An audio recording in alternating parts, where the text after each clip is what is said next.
and there's nothing wrong with that. And I do want to thank Ezra also. We only met last night, but thank you. How are you today? Yeah, I'm good. Bit wobbly.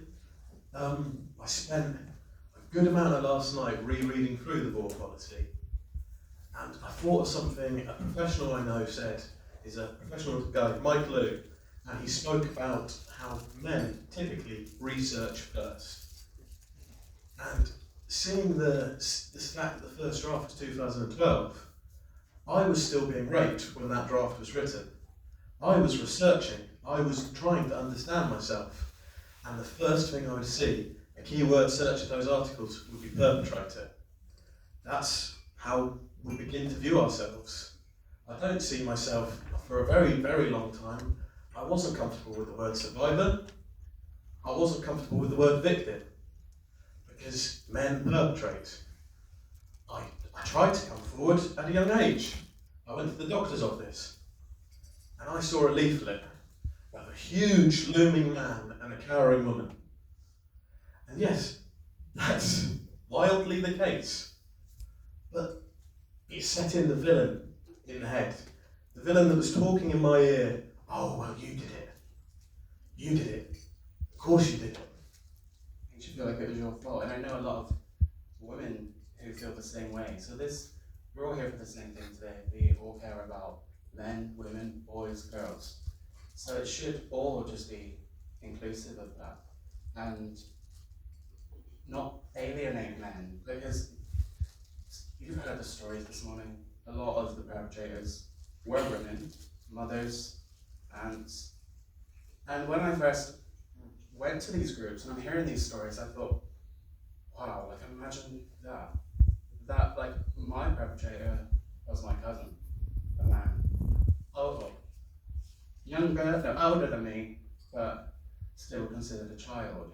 So I was like, spent a lot of time thinking, I wasn't raped, I wasn't abused. It has to be done by a stranger in the street, like at night time. Not when you're going to your auntie and uncles and playing and then, So for a long time, I didn't kind of attach that. I didn't link it. And then I would go to the doctors as well when I started getting a bit older, learning about things that I wasn't being taught in school. With sex education, they don't talk about these kind of things. They don't really talk about even, I'm a gay man, they don't talk about gay sex. Safe sex isn't really spoken about with gay people. Consent is only really starting to be spoken about in recent years with the Me Too movement. And males weren't really included in that either. So I think if there are changes to be made, it needs to start now. You can see two young men, there are more men everywhere, out of this room. Nobody knew about me, my parents thought, what is wrong with this boy? Like, he's in his room all the time. There's all these notes on the medical records which I read a few nights ago. I wanted them. And all these signs are there. Nobody was stopped to say, what these guys did, what happened to you?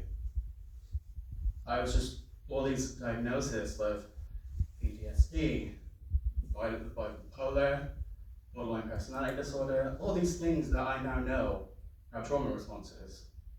Ezra, you've probably been told the same. Oh, absolutely. So, to give some wider context, I'm coming up on 3 years of recovery from heroin addiction. And I was dismissed as a junkie. I was acting out. I needed attention. And rightly, I did need attention because I had been brutally assaulted as a child for multiple years. And its conceptions, if when I disclosed, I was fortunate. Most men, I believe it takes something like 26 years to disclose. It took me 5. And frankly, when I did disclose, I came across these gender distinctions. I disclosed in school. The interagencies officer at the school allowed a student to overhear the phrase, Ezra Rickman rape case. The rugby team then came and kicked my head in, because clearly I was the rapist. nuanced thing, and this is the thing, this will be in the media. The politicians will discuss this, I mean, fleetingly, as they do the majority of sex crime related issues, but it will be discussed. And these conceptions will not only root in the heads of survivors, but they'll root in the heads of families. You know, I'm from a very small village. It's a rural village. The concept of being feminine was totally beaten out of me. You know, it's a running joke in Princetown that you're gay if you can read. That was the idea. You know, I can't really read well, and I'm gay. So exactly. Grab that one. Yeah. And any typically feminine things were just destructive. I now know in my recovery, a lot of typically feminine activities have been huge to my recovery. Women are powerful. Exactly. And there's nothing wrong with standing by them as a man. Yeah. Either. Do you know what? I always say I wish I was straight. Not because I'm insecure with my sexuality. I always just say I wish as a straight white man I could stand up and be like, I'm not homophobic. I stand with women. And I wish I could just, I know I could do that if I was a straight person, but I'm not, so I'm doing it anyway. Exactly. But Ezra, everything that you're saying, and I know I said this last night, like I relate to you so much, I relate to these men, and I take my, when I'm sitting around the table, when my parents ask me, how was group tonight? I always think, it's not like the movies where it's kind of, hi, I'm Kori, it was very much, I sit there and I'm like, no, I'm not a weirdo, I'm not crazy, I am not, and everybody knows me. When I sit around the table, I'm like, when I first went up to the group, I was wearing pretty much something like I am now. I had a big, bright coloured coat on, rainbow coloured, I had my nails painted, and I sat there and there was all these macho men, is what I call you, sorry. But I do, like the stereotypical men, you wouldn't look at them and think they were abused. Nobody could touch them. So why is that? Why did I have that in my head? It's for so long, I thought the same, nobody could touch me. Somebody actually said to me, you're bigger than him now. If you went to court, you'd look ridiculous. I was a child. Yeah. An actual child. I was singing on the swings, you know? Yeah. I was playing with slow arms, I was finding newts. And then I found a quote a few years ago that I wrote as a child, and it said, when I'm older, I want to be looking after animals and looking after animals like dogs. And trauma took a lot of that away from me. I don't have all the things a normal 27-year-old man should have. And I know society puts a lot of pressure on us, especially in this day and age. But I now know, like I sit around a group and I know I can have those things. Look at them, they did it. I can get the house, I can get the marriage, the children, the life. It's what we do with it, and it is difficult, but I don't put pressure on it, No. and I'm not going to put pressure on you, Ezra, Exactly. or anyone. And it's really interesting that you mentioned with marriage and sort of convention. And that's something that's not, I don't believe in the law policy covered the pressure of convention. There's a very good book I would recommend to anyone here today. It's called Brothers, Lovers, Sons, and it's a guide on loving male survivors. And one of the things they mention is it is disproportionate to male survivors that they have to consider whether or not they'll be a father. Because of the myths of people who've been perpetrated against becoming perpetrators, you fear your own children. You fear the concept that you might abuse something delicate, something you love. I agree, I did that last night. I looked at my partner and I was reading things about male survivors last night, and then domestic abuse came up. And I looked at my partner and I said, Tom, do I scare you? And he went, yeah. And I was like, no, on a serious conversation. I said, please, I said, sit down on the bed.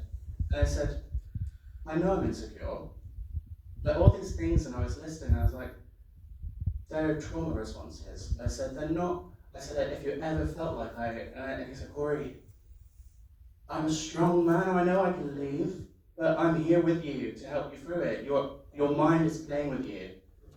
But why do we automatically assume we're going to be bad people? I got my first parking ticket a few weeks ago. It was that I focused on with the trauma, because I was like, no, that makes me a bad person. I never had a speeding ticket, never even been spoken to the police apart from when I reported it. So I thought all these things were going to be working in my favour. I don't do drugs. I've only just started vaping in the past 2 years, and I went right to my GP. I said, give me nicotine because I need to get off of this. And I was like, I don't want to. Why do we try and protect ourselves from that route?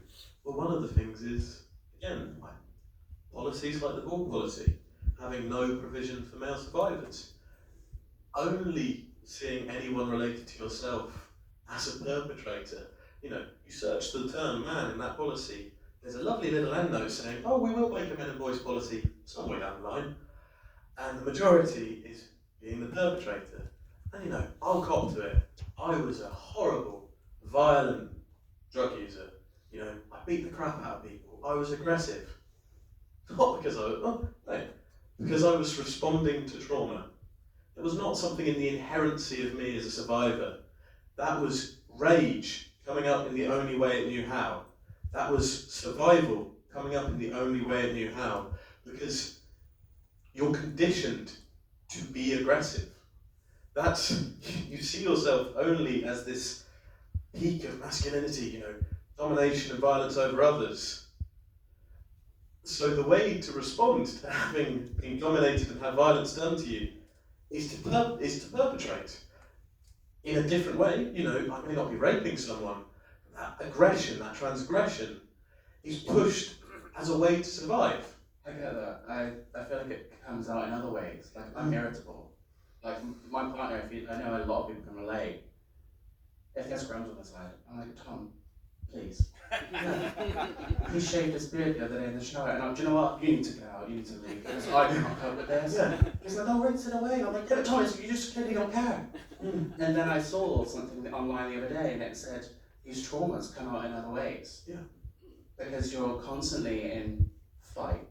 If you're talking and someone isn't looking at you, you're like, they don't even care. They don't care. Like, that's it. I'm not talking to them again. And I do that. It's like, apparently it's called splitting, and I don't really know much about it. I learned about it this week. And it's a trauma response. Yeah.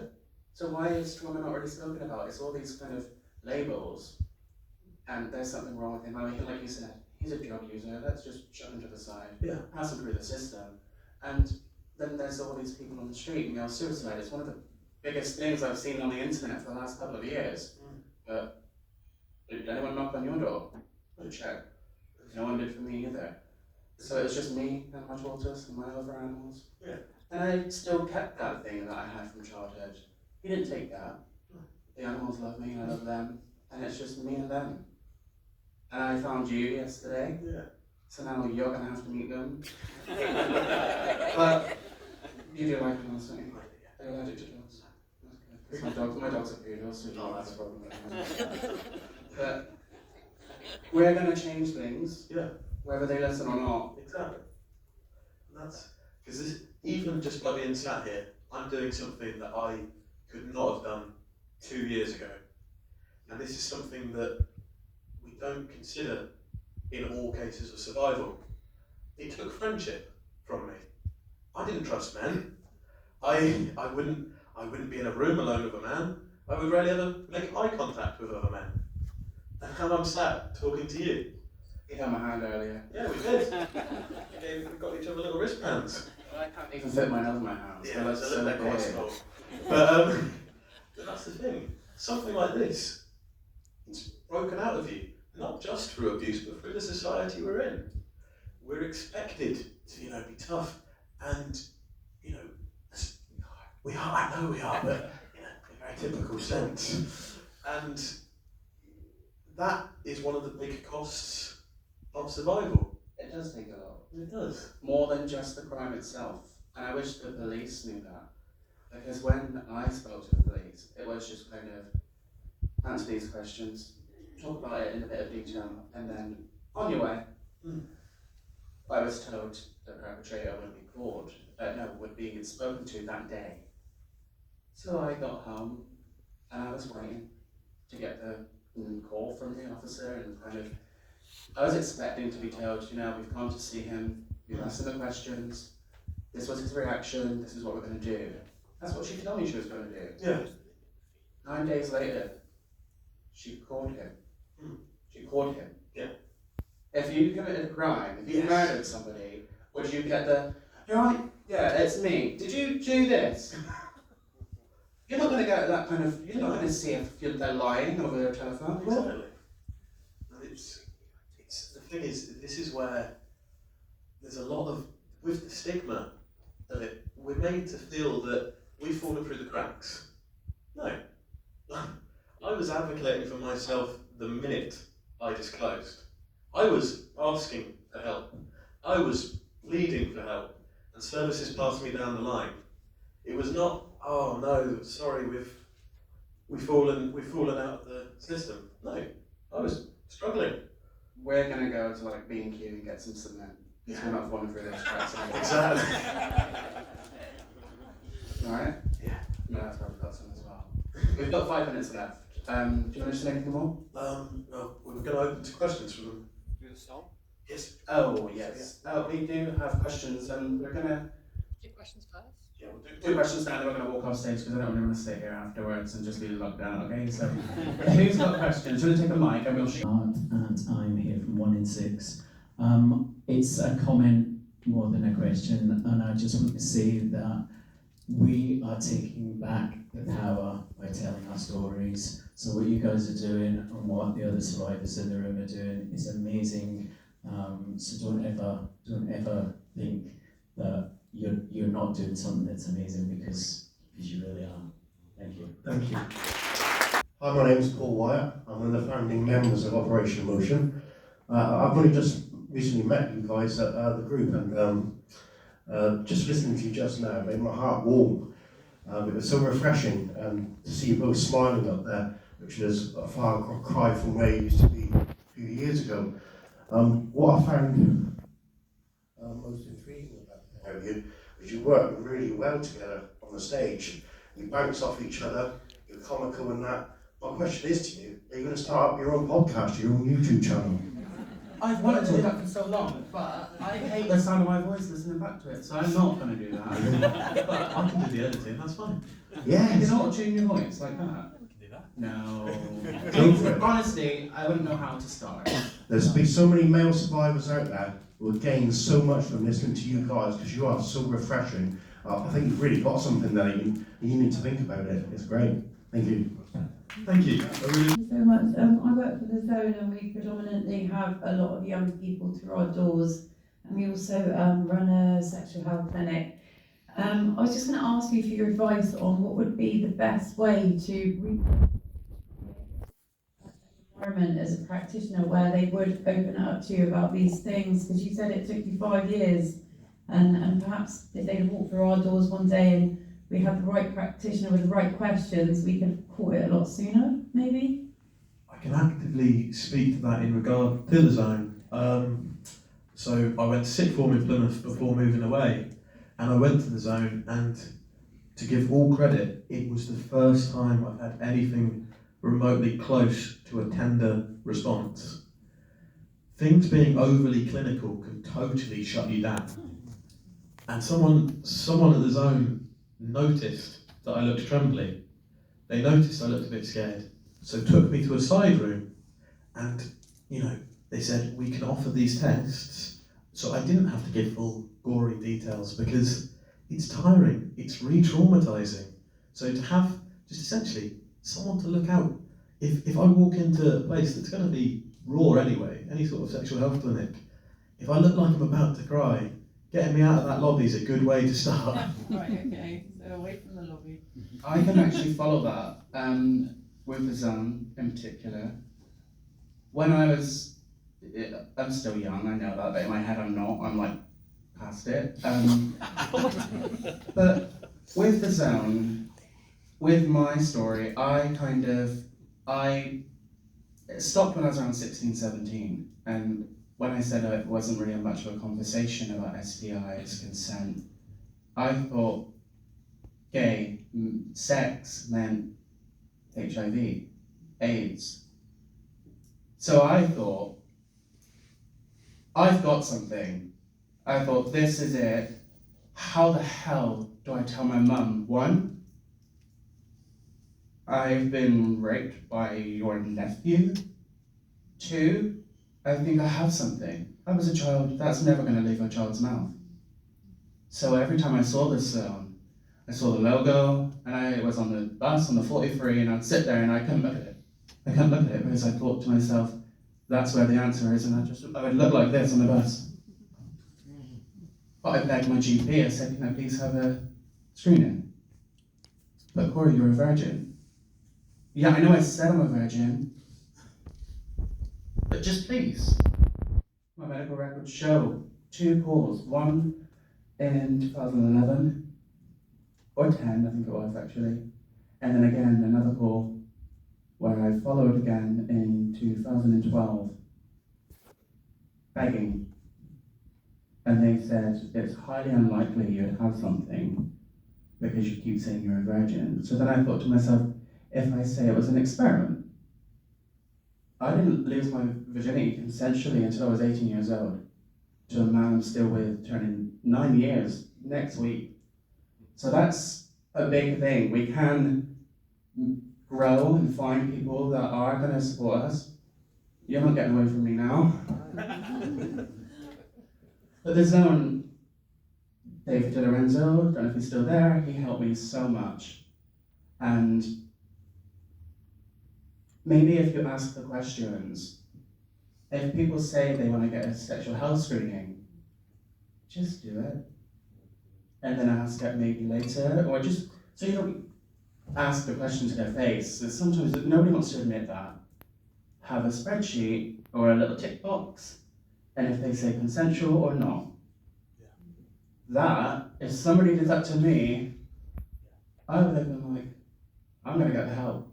But I thought I was gonna get that 2 years ago to the day last week. Yeah. So, The other thing I would like to say is erase the word virgin from the system. Right, got you. Because I didn't lose my virginity at 11. I didn't. But I would have had to say that to get support. You know, I got a spot on my lip and I was like, shit, I'm gonna die. Yeah, that was the I response. thought that, that's what I thought as well. Yeah. My belly was hurting all the time, and I said there's something wrong. It's trauma. It was trauma. I was, yeah, you know. Yeah, so really do erase the word virgin from anything like that. It's not needed. Got questions? My name is the Police and Crime Commissioner, also in Cornwall. So I was really interested to hear from you. One comment I wanted to make was that your kind of understanding of trauma surpasses a lot of the professionals that I work with. Both of you, your insight, I think is fantastic. Second point and the question is, did your experience of the police and the criminal justice system improve? I can say that in one word, no. I went to the police station in Tavistock. I disclosed, I got asked some really probing questions with heavy-handed use of the word experimentation, which immediately, took onus off of the rapists and put it into a lovely, innocent, childlike, play. I also was told, oh, you do know it'll be 2-on-1, because there were 2 perpetrators in my case. They said, it's going to be hard, it's going to be scary, it's going to be embarrassing, people will know. I thought, oh, fuck that, I'll kill myself. That was the response. God, I was saying this as a 15-year-old. I was worried about spots and getting laid. I really did not want to go out and publicly say, oh yeah, on my 11th birthday, I was violently abused. And the thing is, I've known others who have gotten to the court, and they've become figures of public ridicule. It's happened within my own family. They've been let down. Sentencing has let them down. A suspended sentence of a year was dished out to a violent rapist in my village. If that person's only going to get a year, I might as well get 5 and kill them. That's the view you push. That's the view the police system pushes people towards, because we are not getting given justice.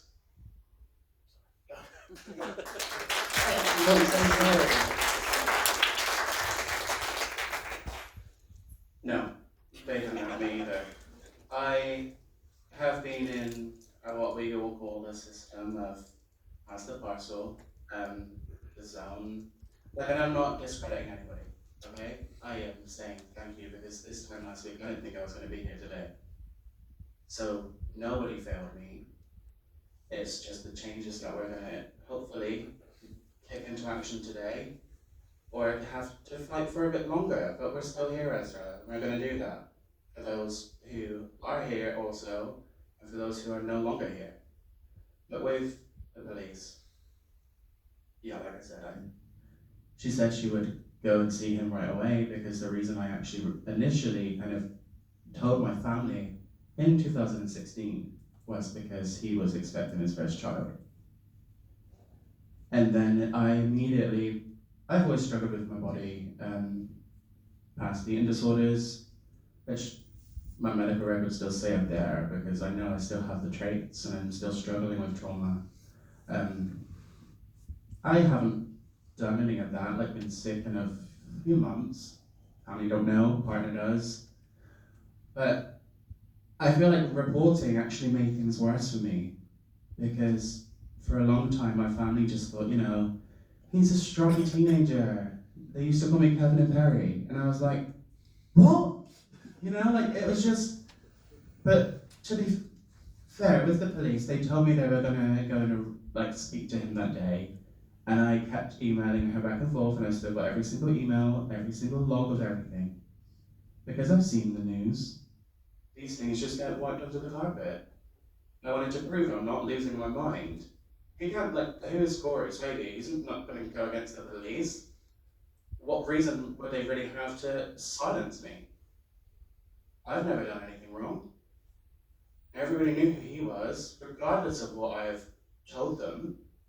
And it made me feel completely crazy with the saying, we'll do it today. And then in 2016, before I told my family, I anonymously called social services. I was provided the number from a psychiatrist at Avon House, because they're trying to give me a label. And that's all in my medical records, so why wasn't that enough for CPS? Nobody was ever going to be able to see what happened, because these things don't happen over there. They happen behind closed doors, and we all know that. We don't know who the perpetrators are. They could be anybody. A child, and a woman, a man. These things are confusing. But that doesn't mean that we should have been failed, or anybody else should have been failed. I had to prove more than he did. I asked so many questions. The investigating officer was, you're kind of you're pushing too much. And I was like, yeah, because this is my life. This has been my life for the past 20 years. You weren't there when I was lying in bed until 13 years old. You weren't there when I was crying myself to sleep. It wasn't just the sexual violent crime. It was the trauma that followed. The addiction might not have been me, but I was still hurting myself with bulimia. I was still hurting myself with pushing my friends away, my family away, saying to my manager, I don't want to work here anymore. I can't do it. Sign me off. I lost so much. I have recently had to spend £1,000 on protecting myself for CCTV because the police didn't. They didn't come when I called. They said I wasn't a victim of hate crime from the perpetrator's mother. They said, no, you're not a victim, but what we'll do, we'll refer you to Intercom Trust. How does that link? Intercom Trust, if you don't know them, they're a support service for gay people. And if I wasn't a victim of a hate crime, why was I sent there? You should have come to me when I called you crying. Apparently in the video I got the evidence, I wasn't distressed enough. But of course, I was in fight mode. I was like, don't shout at me, I'm not a liar. I was not able to walk my dogs for 2 years. In just the other 2 years, I reported 21, literally December 2020. I couldn't leave my house. And every time I was told by the police, they can't intimidate you, that's a crime. Well, they were writing things online about me and you didn't take it down. Using my full name, my picture, my video, saying I was an abuser, not a victim. I can't hurt anyone. It's made me so sensitive. And for years I thought sensitivity was a bad thing. But it's not. I'm rambling. They didn't help me, I'm sorry. Time for maybe a couple more questions and comments. I think the gentleman here was next on the list. So I'm Martin, I'm the male specific ISLA, that's like covering all of Devon and Cornwall. Combination of some observations and some compliments to you to come.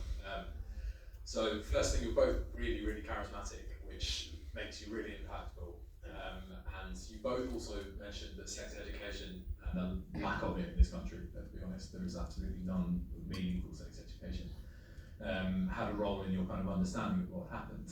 And you also mentioned that people being too clinical was an issue. People need to show personality and show their charisma.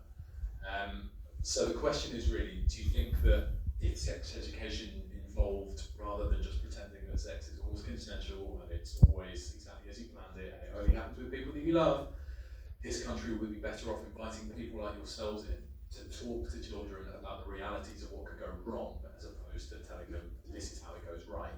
And would that be something that either of you actually consider doing in the future? Because I think you would have a huge impact on a lot of children if you did. Yeah, I 100% would. Even in my own family, I saw this. I'm the youngest of 7. I have 12 nephews and nieces. You know, condoms weren't really a word, and it was shameful. My mum found some condoms in my room and screamed and shouted at me. And she said, "This is despicable. You know, you're having sex too young. This is a crime." And I was never told about actual sex crimes because sex had become a moral issue. The act of simple intimacy was made bad. I was never taught about proper consenting relationships in school. I saw a video of some men in a swimming pool swimming towards a woman on a Lido, which I think was meant to be some sort of metaphor for sperm. And that was about it. And we were also made to put condoms on wooden penises. No, that's about it. It's never, oh, here's how this can be bad. Here's how you can talk to people. And the few times those conversations do come up, it's the onus is put on the child. It's never, adults shouldn't be doing this. It's, you need to be careful, stranger danger. It's, Like, hello, whose perpetrator was a stranger? Yeah. Mine wasn't. Nor mine. And that's something that my family unintentionally made me feel crazy about. Because for a long time, I think a lot of it triggered me when my nieces and nephews came into the world. My nephew is 4, my niece just recently turned 1. And there's even the small thing with sex education, like, they do that in what, secondary school? It's Year 6. Year 6. So starts. okay, well, I think these kind of things should be all the way along the consent. When I look at my niece and I'm leaving and I say, Nova, do you want to give me a kiss goodbye? If she goes, I'm like, okay. Can I have a hug? Okay. And when I look at my family, I'm like, you need to put this in action. They say, oh, you're overthinking because of what you've been through. Don't think that the world is bad. And I'm like, I love the world. I love animals, I love nature, I've been vegan for 4 years, I know it's irrelevant, but I'm trying to do my bit. But we all have got to say, haven't we? I'm a vegan. But there's these things that do have to change with even toddlers. Like, ask them, understand them when they're freaking out. Like, nobody looked at me when I was sat in my room. They now look back and like, yeah, you did all those things. Why? We knew something wasn't right, but we thought you were struggling with your sexuality. They're like, hello, yeah, I was, because I I didn't want to be gay. Like, I didn't want to be around men. My own father would like shout at me, Kori, relax. You're sat in the house with your family. Why are you holding your top like that? Then developed an eating disorder at like 12. Nobody picked it up. And I blamed myself. I thought, you know, I'm crazy. Why am I putting my fingers down my throat like that? It was a torture on myself, of some sort of control that nobody explained to me. So if these kind of things, like mental health isn't a taboo, there's nothing to be ashamed of with a lot of our like, everyday feelings, we've all got them, and they're trauma responses. So if there were these points throughout the lives of these children, maybe we wouldn't have been sat here today. Just one more thing to say in regards to sex education. Currently, it's often lumped as one day. I was a very ill child. You know, I missed school a lot. Get it into the curriculum, spread it across, have it not be this taboo thing, because the kids will all be giggling, oh, sex. You know, then you'll be like, oh, well, shit, I'm weird. Spread it across so people don't miss it. Spread it like STIs.